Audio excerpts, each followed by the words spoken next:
let me show you how to hold the axe, Melanie. And then, Out of context, that sounds so murdery. I like it. Welcome to the Dating Transformation Podcast. Here's your host, dating coach, Connell Barrett. All right, welcome back to the Dating Transformation Podcast. I'm your host, dating coach Connell Barrett. I'm the real life Hitch. If Hitch looked like Buddy Holly or young Richie Cunningham, I help you attract women by being authentic, get more dates, and get a great girlfriend. And we have a pretty good quote unquote date in store for you today because I have a very special guest and I want to get right to her and welcome her. And as my guest says on her website, let's cue the confetti because our special guest today is Melanie Sutrathada. She's an actor, a host, and a lifestyle expert. She's an on-camera personality with a love for hamming it up. So she's going to get along great here with us. You may know her from the Today Show, Good Morning America, also a show called In the Know.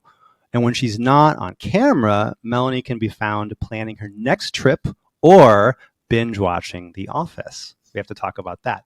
Melanie's got a great Instagram. It is fantastic. It'll make you want to travel the world. You can find her on Instagram at Melanie Sutra, and that's MELANIE and also melaniesutratthada.com, and that link will be down in the description. Melanie, thank you so much for being our quote-unquote date and guest today. Thank you so much for having me. I'm such a fan of all things you, and I cannot wait to dive in and to learn more about your journey and to discuss all things, hopefully, The Office. This is actually now a podcast about The Office. Thank you for joining us. Yes, it's now an Office pod. Don't get me digressing to TV or movies. Oh, no, I'm going to do it. I can go down a deep rabbit hole. Just real quick, we'll get to you and everything dating in a second. What Office character do you most see yourself in? I like to think that I'm mostly Pam with a bit of Kelly Kapoor. Just a little bit. Just a little bit of toxicity, but not in a horrible way. Just enough where you're like, what is happening there? Right. Just a dash of toxicity, a soupçon of toxicity. I love that so much.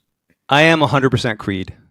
I'm just kidding. No. My no. gosh. I aspire to be Jim. I think I'm 81% Jim, but I've had my Michael Scott moments, I confess. Yeah. I think we all have a little bit of Michael Scott, and honestly, I do feel like I have a little bit of Andy Bernard in me. Like, would I burst into song? Would I dance in an elevator and suddenly sing when nobody wants me to sing? Maybe. Has it happened? Okay. Absolutely. Well, let's get real. Remember the episode where Andy is singing a cappella, a song a cappella to his crush? So many a cappella songs. Wait, was this he was singing to Ellie Kemper? Yeah, no, I believe it. I think it was to, I forget her name, the blonde, sort of prim, proper character on the show. But he didn't have a crush on Angela, did he? Maybe it was Ellie Kemper. But I remember he sang a song to her a cappella.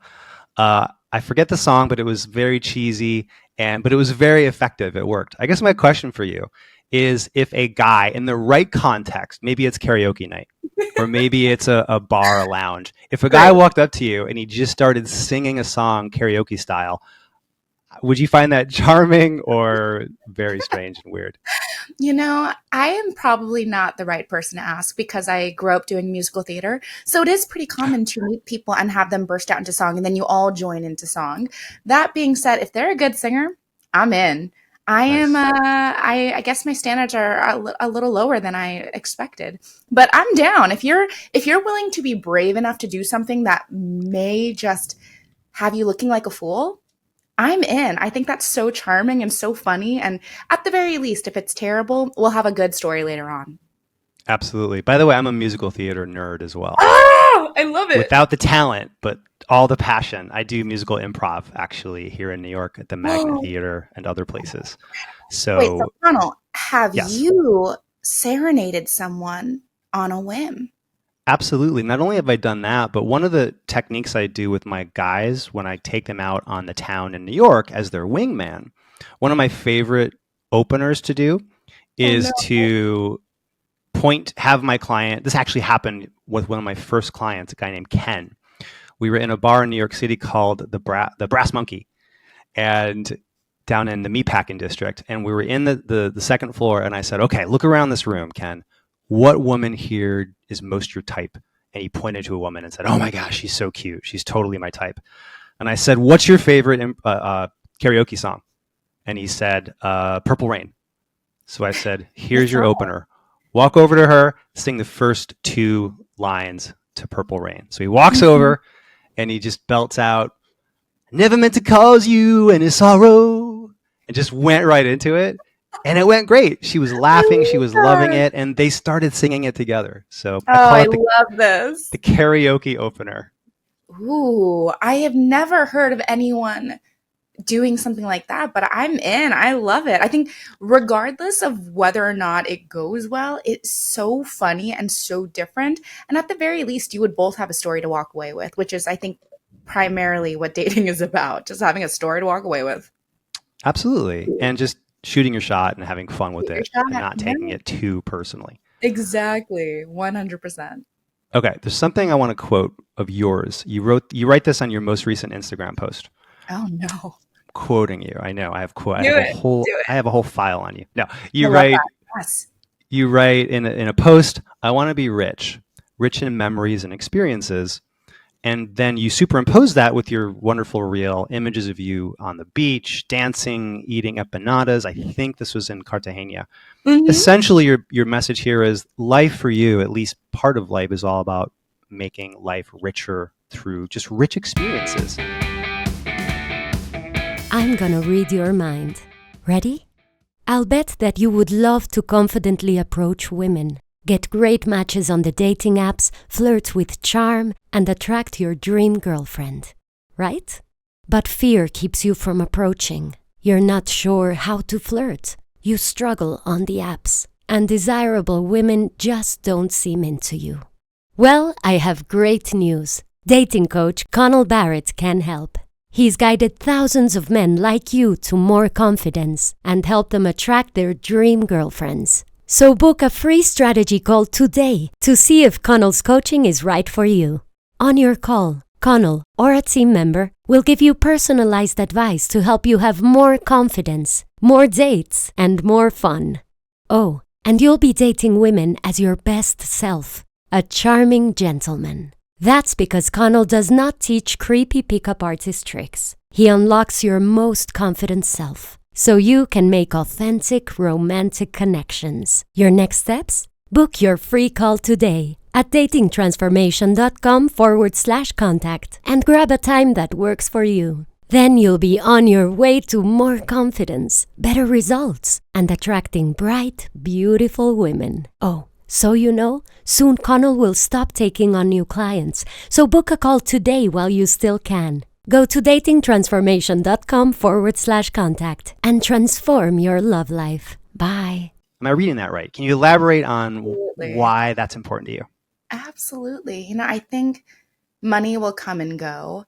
And I've met people in my profession who have more money than like I could ever even fathom.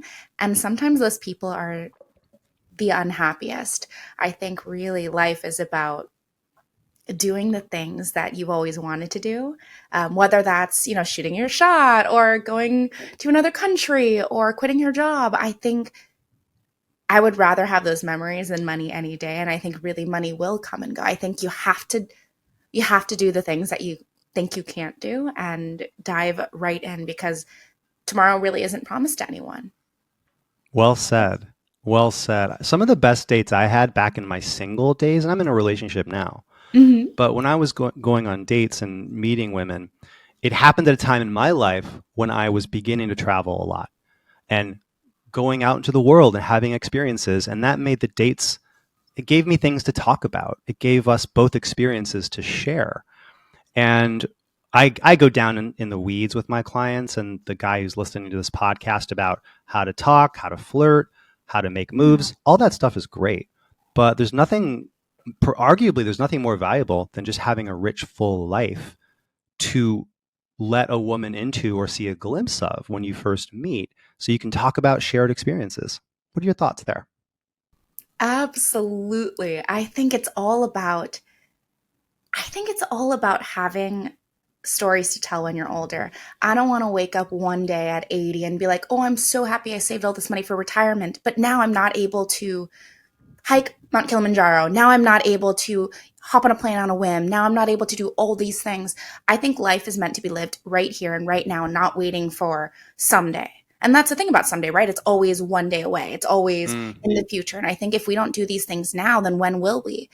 Really, I mean, I just unfortunately had a family member pass. And I think about all the things that were not said, all the things that they did not get to do, and all the things that I wished for one day, and they never happened. And now they will not, unfortunately. And so I think I come from this perspective very recently of thinking that tomorrow really is not promised. And so if you see someone cute at a bar, instead of being like, oh, I'll approach them later, like, no. This is the time. You don't know if you'll see them again. And this is the time to shoot your shot, because it may never come again. Well said. It's such a cliche, but it's so true. Seize the day. Yeah. All we have is now. And I can't tell you. So before I became a dating coach because I had all these problems myself. I could not approach women. I didn't know how to flirt. I was really low in confidence. And I just really got in my head, and I was always trying to think, well, what's the right thing to say? What's the cool line?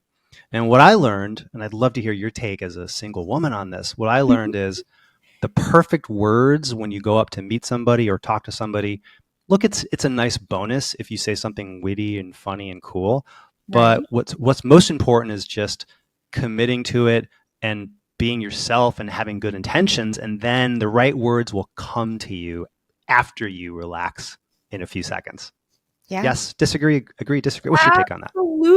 Absolutely. I've had things happen on both ends of the spectrum where like somebody had the perfect line and I was like, oh my gosh, am I in a Hallmark movie? This is incredible.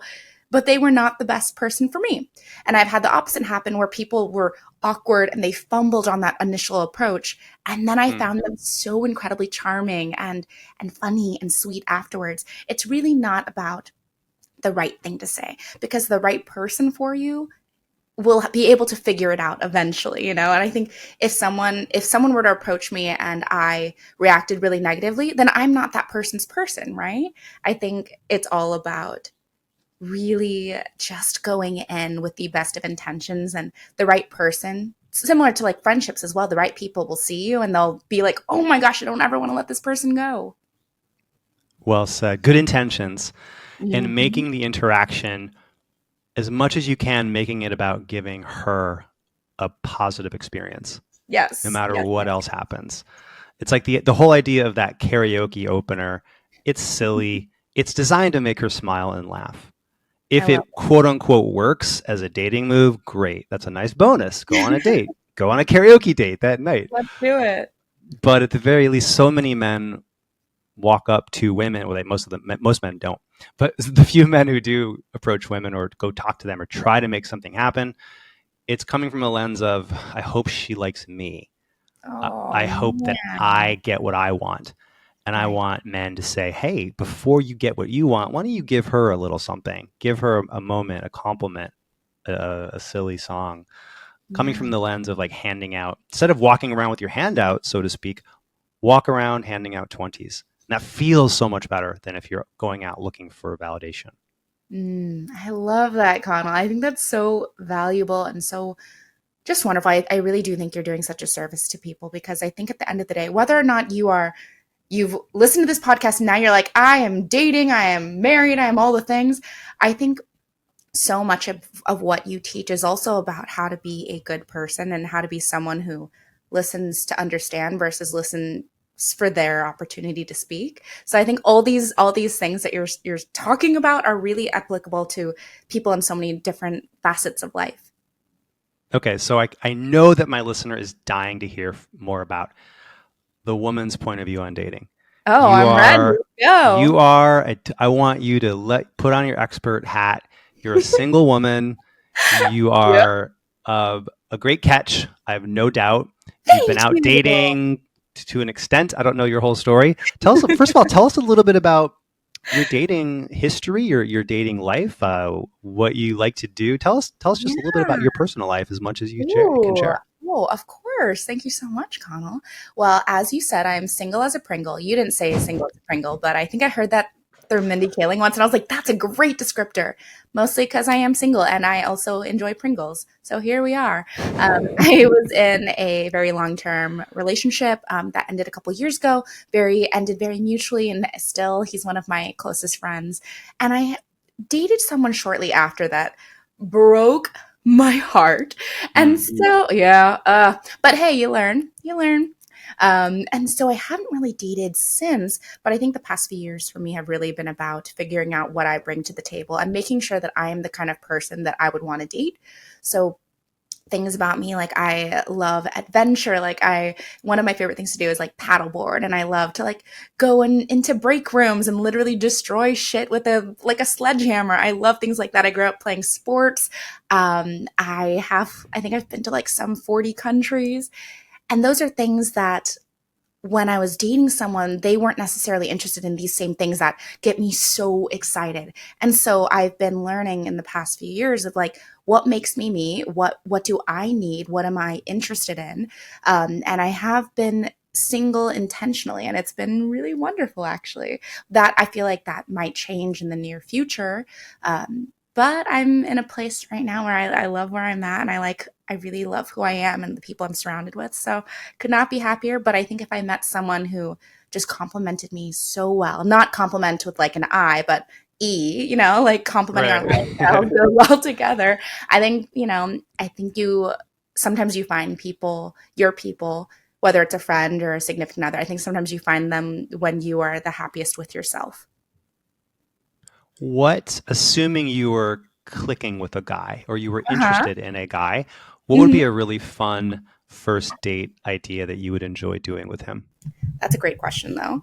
So what is a good first date that I would want to do? Is that right? Yeah. Like if you were interested in a guy who you met, were fixed up with online, however you met him, and it was time for a first date suggestion, he's about to give you the pitch. What would you love to have him suggest you do? Oh, man. Okay, this is so silly, but I've been wanting to learn how to throw axes. I think that sounds incredible. Also, I don't know if maybe you end up dating a sociopath or a psychopath and then you're murdered. I don't know. I don't like that. But I do think something where you're doing an activity where both of you are not familiar could be very fun. I love the idea of axe throwing. I love the idea of like surfing, like taking a surf lesson. I'm not great at it, but I think again, having something where you're actually doing something versus let's go to a movie. Like I do not want to go to a movie. I don't want to go to dinner. I'm not interested in drinks.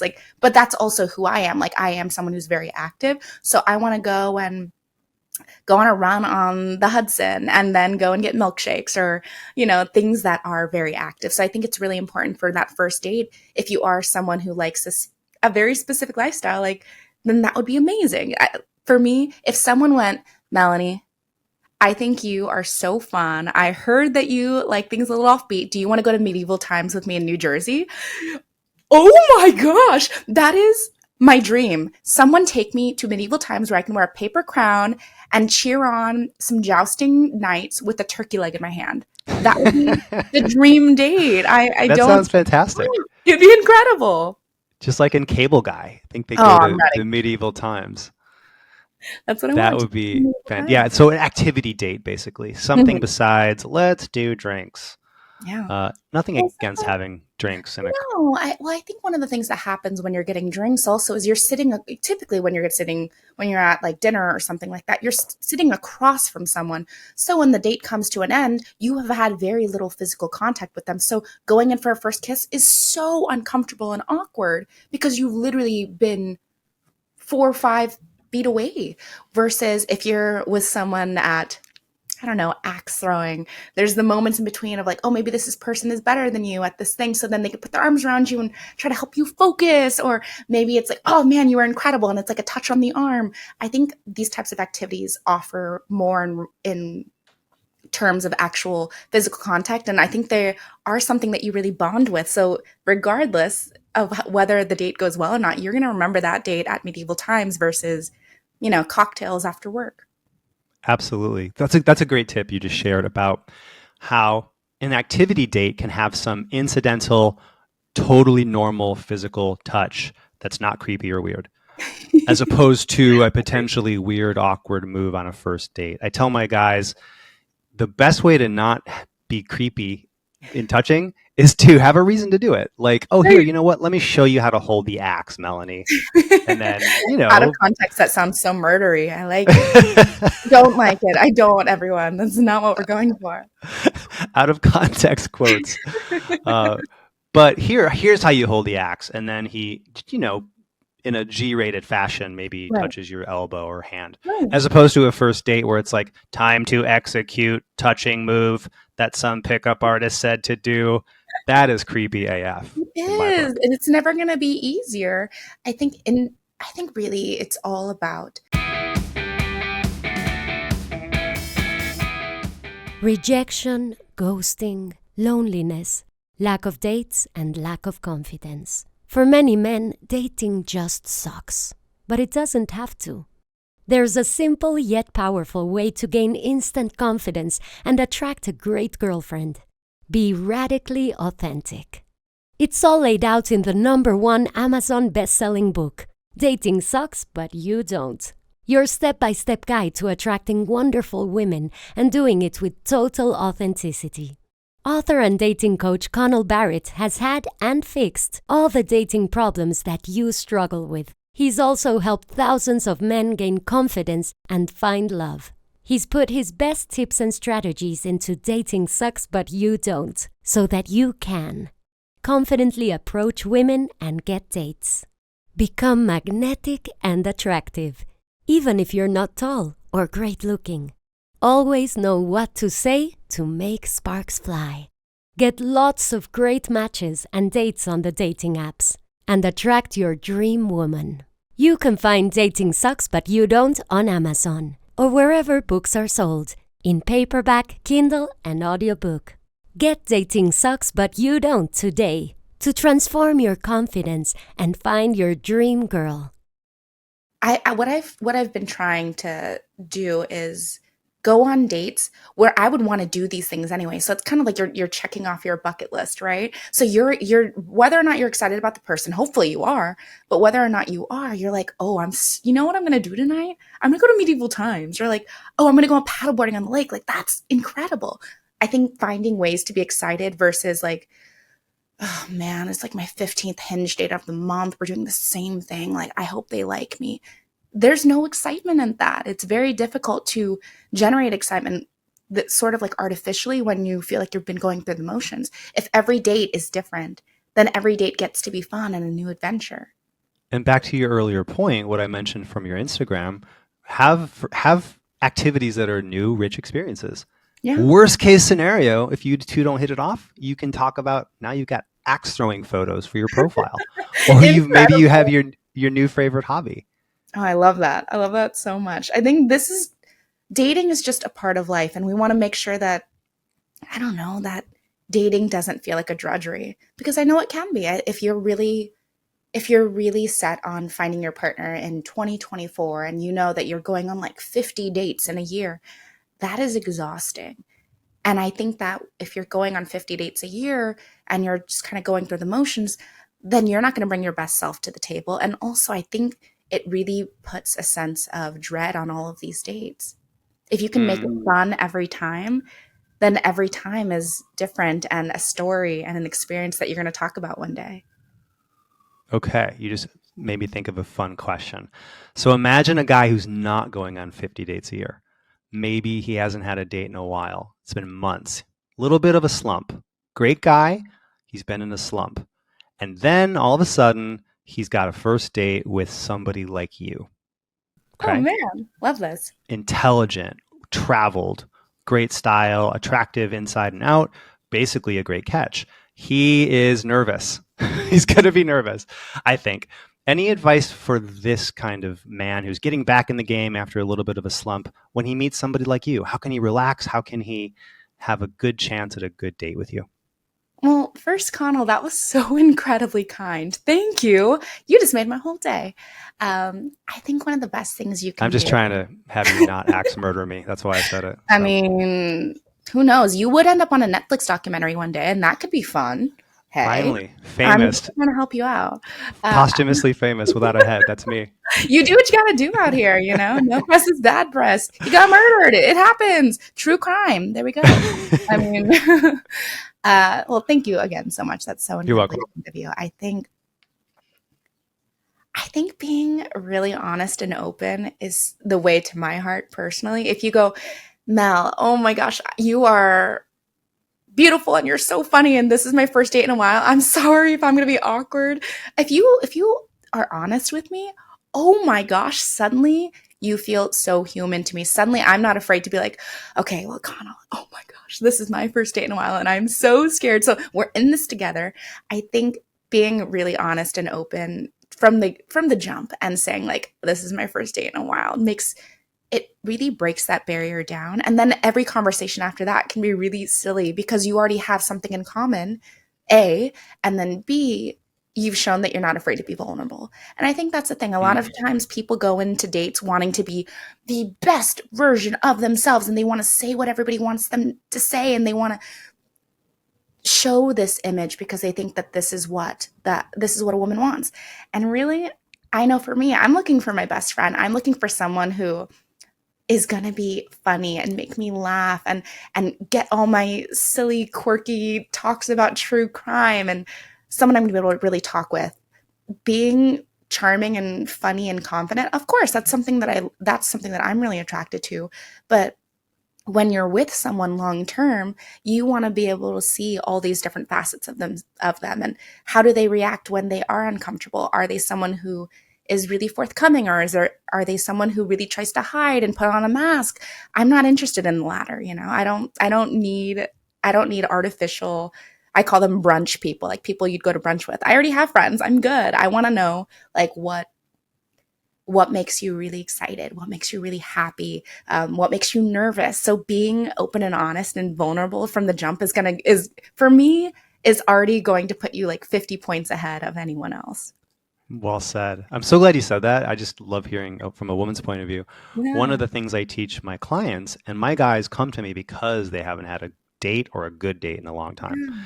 And so I say, just own what you're thinking and feeling is what you're saying and doing. Be really truthful and genuine and authentic. And if you're nervous, you can say to her, "Hey, oh my gosh, I'm super nervous, excited to meet you, but also a little bit nervous." If that's how they're feeling, not as a Yeah. move, but as a way to actually kind of an anti-pickup move. It's like, I'm I just going to love be it. really genuine. And Yes. something really cool can happen when that to a man's sub communications, his voice, his eye contact, it can make him feel really like aligned, congruent, Mm. where he's not pretending to be somebody he's not. And he just says, look, you're really pretty and I haven't had a date in 6 months and I'm nervous as hell. And I all of a love that. sudden it feels so good to own that it can Yeah. make it kind of snap him into a more fun, confident zone. And then you Mm. get the best of both worlds. You don't have to be fake, but you get to feel more you.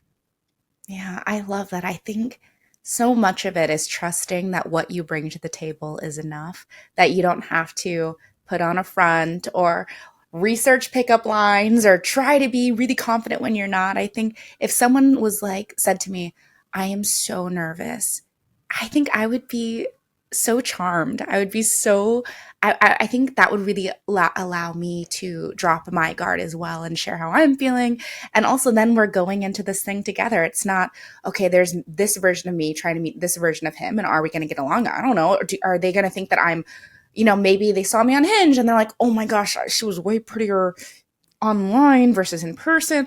There's all these things that we think. And if someone comes right out and says, I am so nervous, you seem way like you're so charming, I think I would basically be like, all right, put a ring on it. I'm done. We're good. A few minutes ago, you mentioned the hypothetical axe throwing date Yeah. and going for a first kiss. So, as a single woman, Uh-huh. any tips, do's or don'ts about Ooh. going for that first kiss? What are things women like or that you like? What are things women don't like or that you don't like? Oh man, I haven't had many recent first kisses. Oh man, dang, Connell, why would you bring that up? Sad. Do you have anything memorable from further back where you had a really good first kiss, where it just happened, or your lips met at the perfect moment? It could just be a story, anything that comes to mind. Oh, In my experience, Yeah. when I was single and dating, I found that most women seem to just like that it just happened. Yes. That it happens somewhat naturally and organically. And I'm not against asking for a kiss. I generally don't advise my guys to ask for it. I think that women tend to want to feel like it happened really naturally at the Right. right moment. But you're the woman, you're the expert. What do you think? I would definitely agree with that. I think it's so much for me. I'm such a, like, I love banter. I love chemistry. I love having just really good energy together. And I think when the time is right, you'll know. I'm not opposed to someone asking. I think Okay. sometimes it feels like someone's just being very chivalrous, which I can very much appreciate. Um, I think sometimes when we're on a date, there's a moment and we let the moment pass. And then afterwards we try to backtrack and go, oh gosh, I should have kissed them and I didn't. Like, this is so awkward. So I think just letting it happen naturally. And when you see the moment, go for the moment. I think that's a good thing about life too. Just go for the moment. And that way you don't regret it later on. And if it's not a good kiss, then you know that, like, okay, maybe our physical chemistry is not right, but at least you know, versus now you've been like 5 dates down and you haven't kissed. And now there's a lot of pressure on it. Just going when there's an opening, I think, is so important. And also make sure you go for that first kiss before she chops your head off with an axe, because then it's so much harder to just make it happen. No, Connell. I think that should probably be like your number one piece of advice. I think that would go very far for many men. Let's talk about banter, because you just yes. mentioned that.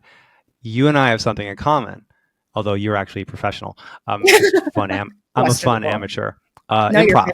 I'm obsessed. You're an actor. You've taken years and years of improv training, as I understand it. Yeah. And I'm an improv. I love improv. I found it to be an incredible way to get more confident. Talking to people gets you in touch with your silly playfulness. It helped me a lot with my dating banter. Ooh, tell me more. So what?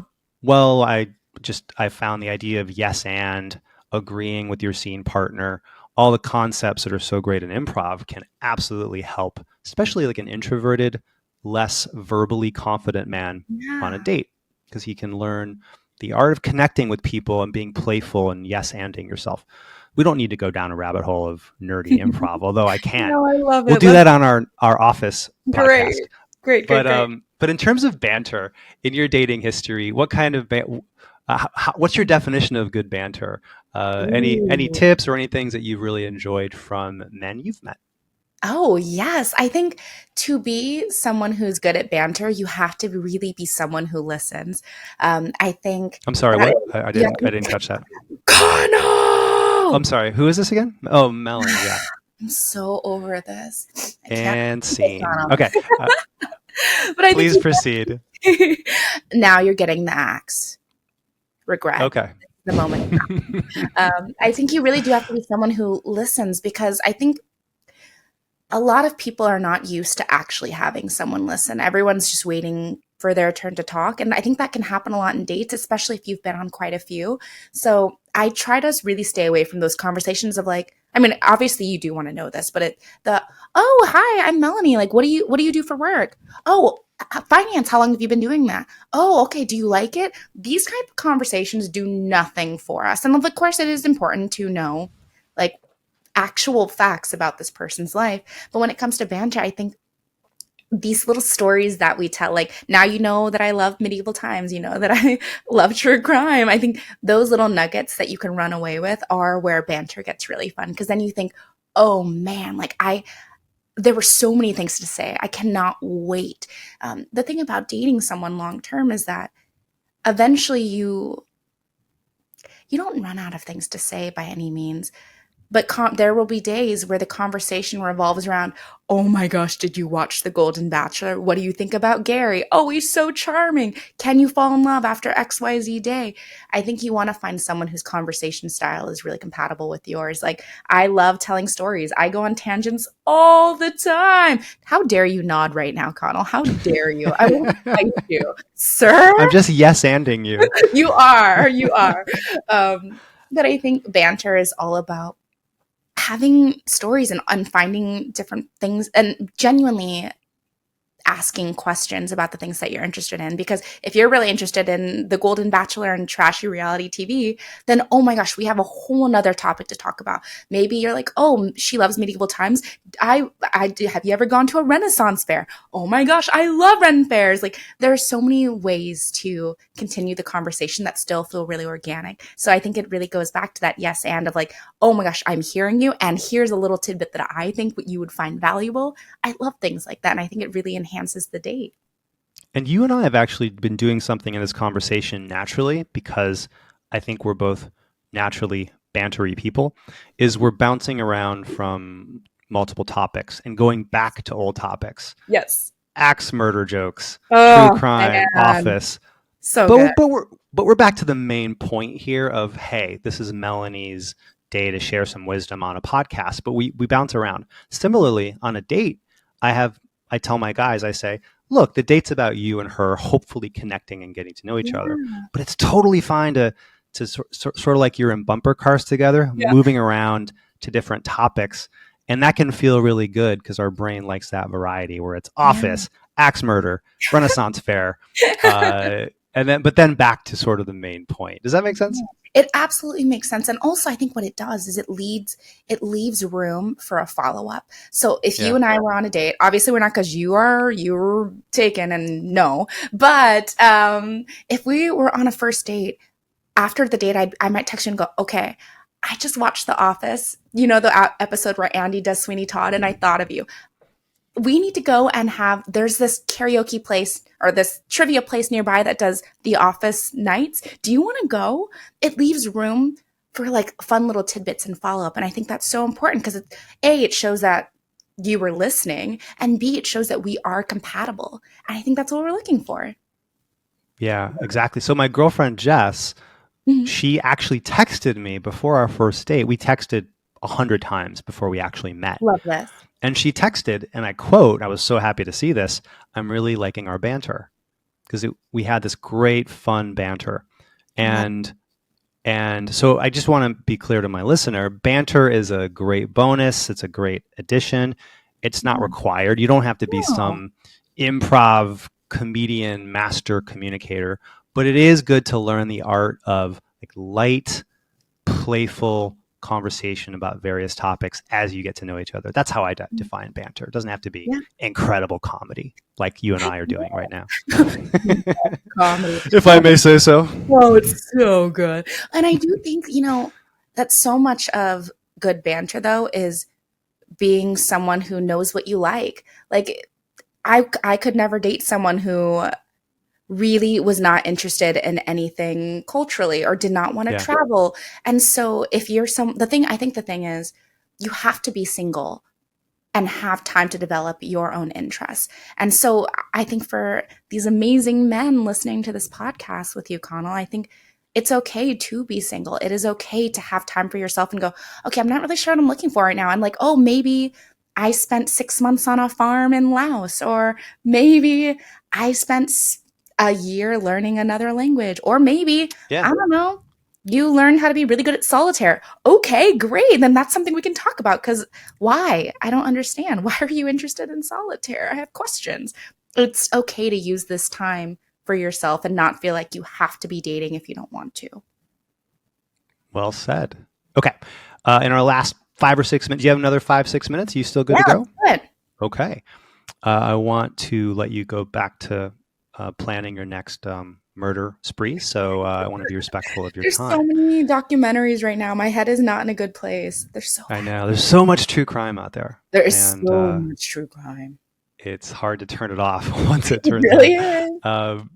Let's talk. Oh, another question about dating. You can speak for all women if you want, or yourself, or both. Yes, I take that back. You are now about to speak for 4 billion women. Great. Easy. Done. I don't have to worry. This is great. I think there are a handful of common myths about what women want. Things that I find are things like a lot of men think, oh, women only want looks or money, or you've got to be super charismatic. Those are the kinds of things I hear from time to time. That's just some things I hear from men. Yeah. What would you say? What's a big myth that many men have in their minds about dating, either about women or about dating? What's a big myth that we can correct right now? Oh man, that is such a fantastic question, Connell. I think one myth.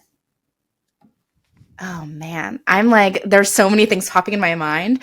I think one myth is that you have to be perfect right out the gate.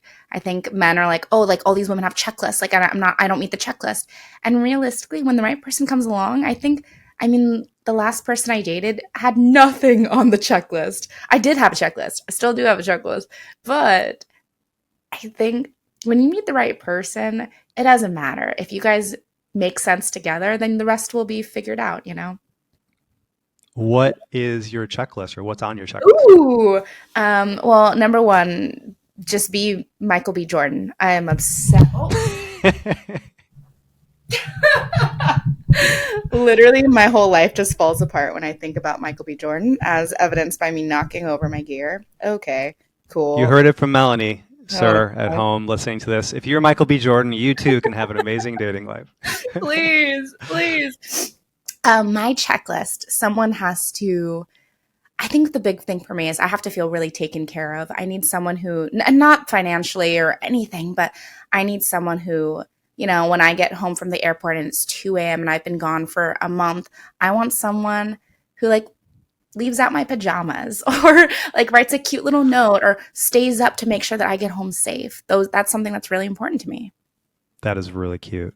She's probably going to hear this, so Jess, sorry for Yes. revealing stuff. I I once wrote I cat sitted for her cat Boots when Jess was out of town for a few days, and I left a note for her in Boots's handwriting that she just loved. Like, dear Jess, Connell was so nice to me and gave me wet food, like letters backwards and stuff, like a cat would write. And That's that, so yeah. charming. But your pajama tip was great. So you're basically talking about like the little sweetnesses Yeah. in a once you get to know somebody in a relationship. Yeah, Yeah, I think, it's a I great am. checklist. How do you feel about love languages? Do you believe in them? Are you? I Yeah, see a lot of truth in them. Absolutely. absolutely. Yes. I like my love language I've learned, and the way that I show love to people is through acts of service. And so, Mm. I am that person who like, okay, if I know you're getting up with my previous relationship, I think I made him lunch because he was going through grad school. I think I made him lunch every day for 3 years. Not because he wanted me to or like asked me to, but I was like, I think if there's one thing that I can do that's going to make your life a little easier, I'm going to do it. And I think knowing what your love language is really important. Knowing what your significant other's love language is really important. Like some people are really into physical touch. So, okay, when they come home, or maybe if it's on that first date, like putting your arm around them, like putting your hand, like I don't know, doing those little things that will be specific for them is so important. And so much of that comes from getting to know that person really well on a date. Are they very complimentary? Do they say, oh my gosh, Connell, your hair looks amazing? Or, oh my gosh, like I loved what you wrote on XYZ. Those things, okay, then that person's love language might be words of affirmation. So when you go after the date, you follow up and say, okay, Connell, it was so nice to meet you. You're so charming, and like this was such a great time. I would love to go out on another date, or figuring out what those little things are that makes that person happy is going to make such a difference because everybody's checklist is going to be really different. I'm so glad you just said that last part. Everybody's checklist is going to be different. Yeah. And because a lot of men struggle with, oh, you know what? Every woman wants X, Y, and Z. And you know what? Some women might want whatever your X, Y, and Z is. Charismatic, tall, successful. Nothing wrong with those things. No, But that's great. is every woman like that? No. I don't have a six-pack abs. I have a 2-liter. Great. We love But it. yeah, I have a dad bod. I'm a People love man. dad bods. I'm a gent on the street with a dad bod in the sheets. And my girlfriend Jess is cool with that. So That was so ridiculous. so don't feel like you have to be Mr. Six-pack abs. Some women might like that, but your point was great. Every woman has her own blueprint for what she's looking for, right? Yeah, and I think realizing that what you have, for all your listeners out there, I mean, unless they are a murderer, not into that. I am not into that. Someone else could be. But I think you do have something really wonderful to offer. And the thing is, no one's going to see what you have to offer if you stay home on your couch and watch The Golden Bachelor. Like, you need to put yourself out there because no one's like you're not going to find love sitting on your couch, you know. Boom. 2 final questions, and then we can Let's do it. get back to you spilling coffee all over your home. It's in here. It's bad. It's real bad. Almost every guy listening to this wants to be able to approach, flirt with, chat with women they meet out in the world. But many of them think, oh no, it's creepy, it's weird, it's wrong, I'm afraid to. Can you talk a little bit about how you feel about a man you don't know coming up and talking to you, things you have noticed when they do it well, or things you don't like? Yes. Or just how you feel about it in general?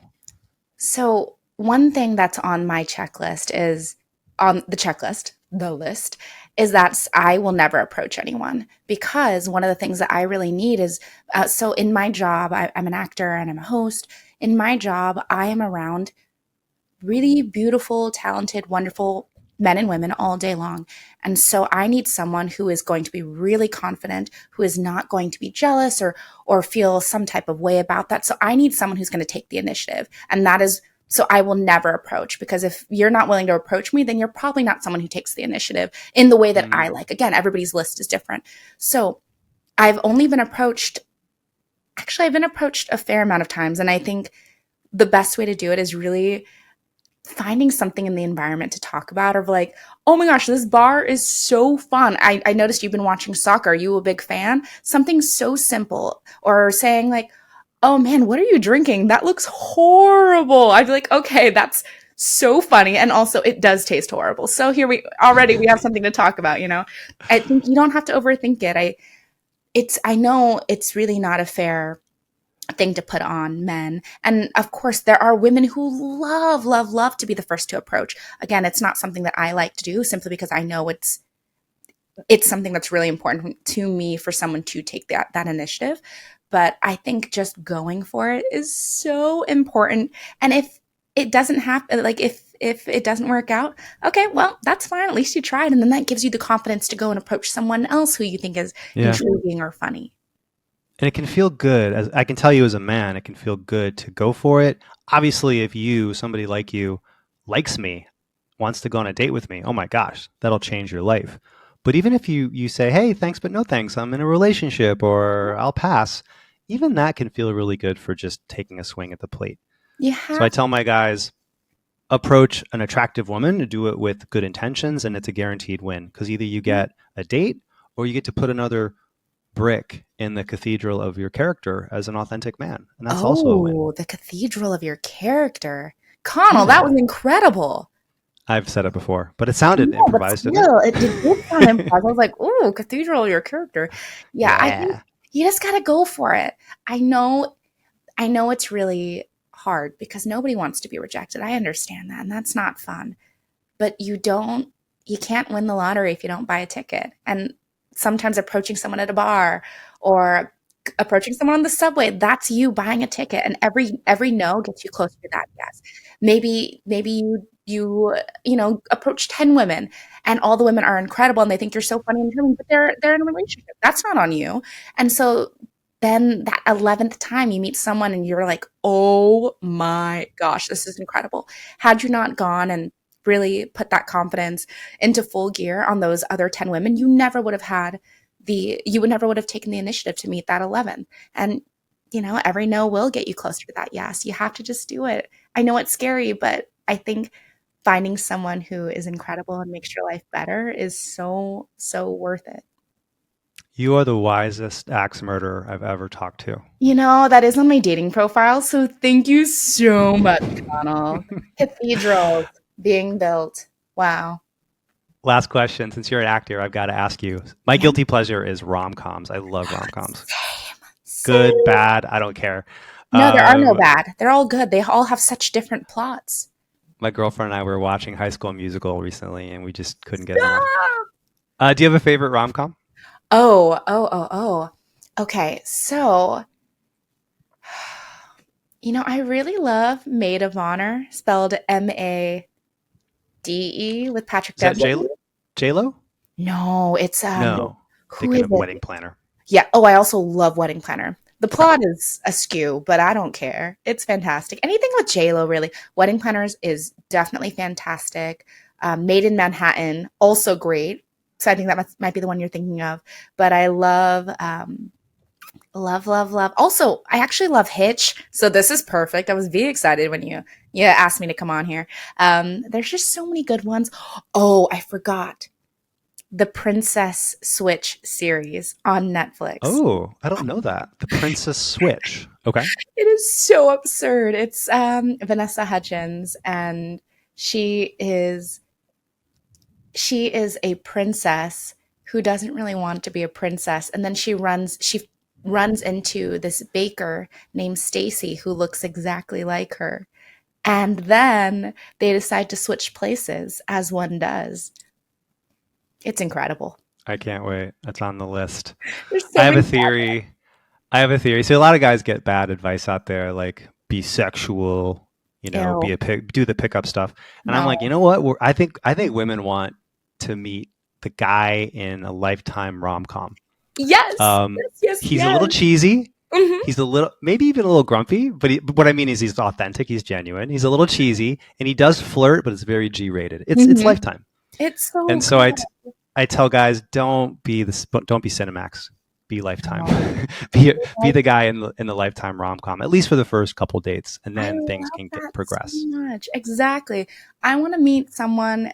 So actually this is perfect, because in so many of these holiday movies, the trope is that, the big city girl is going to a small town, and then she leaves behind like her big city job that she hates and this boyfriend who is terrible and like probably yells at children in hospitals or whatever.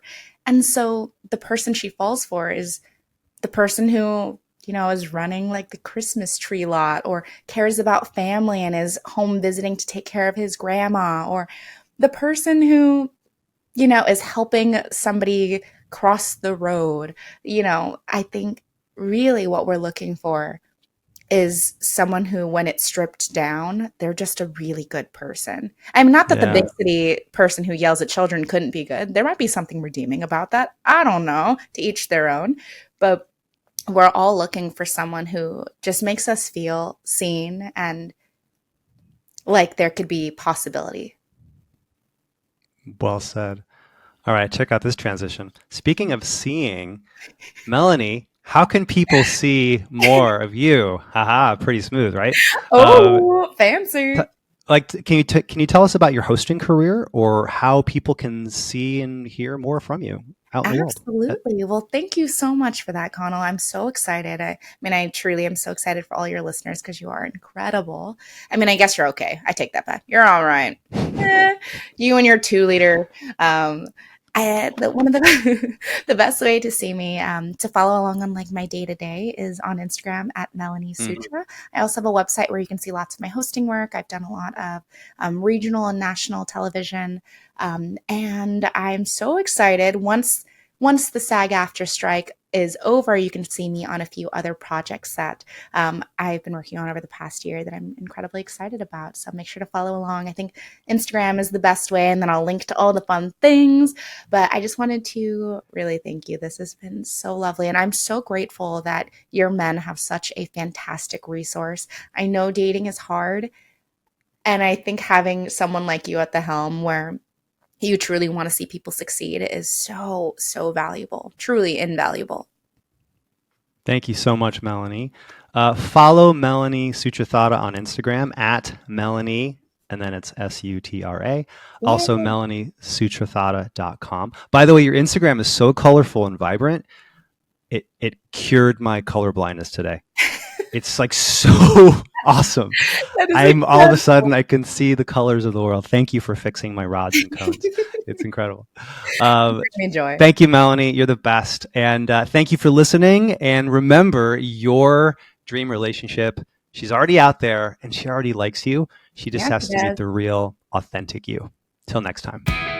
Thank you for listening to the Dating Transformation Podcast.